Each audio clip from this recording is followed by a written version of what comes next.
The way that the ecological crisis is usually talked about, it sounds as though it's too late, there's nothing we can do, and humanity is completely doomed.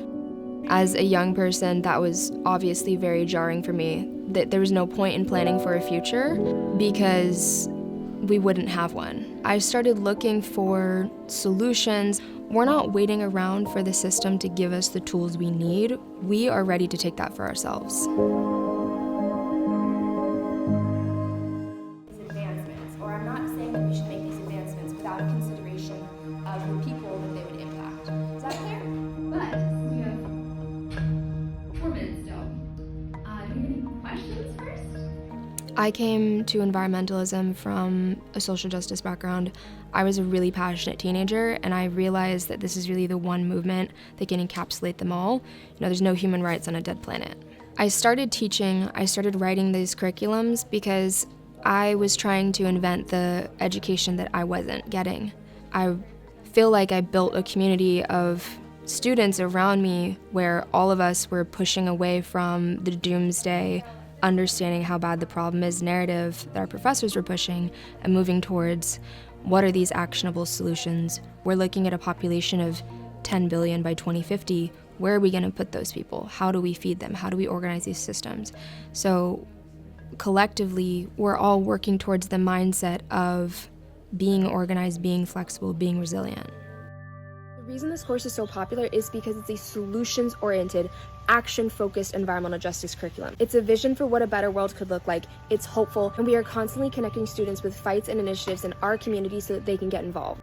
I think me and a lot of the people around me really felt like we had a responsibility to do it all.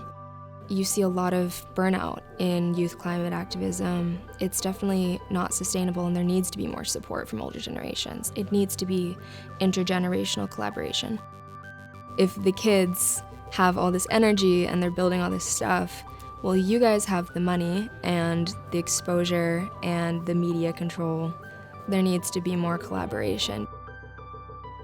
Even if it were possible to flip a switch tomorrow and the whole world is run by renewable energy, we would still be in an ecological crisis because we're facing a crisis of pollution, of deforestation, of over-extraction, and we need a radically different system. The answer to the ecological crisis needs to be regional, it needs to be local, and it needs to be tailored to individuals' communities' needs. If you create change in your community and I work on mine, we can patchwork together this system-level change through creating change in school districts, cities, counties, states.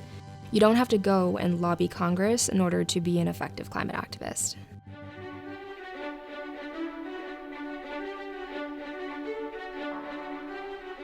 When people tell me the impact that my work has had on them, sometimes I cry. It definitely helps me sleep better at night.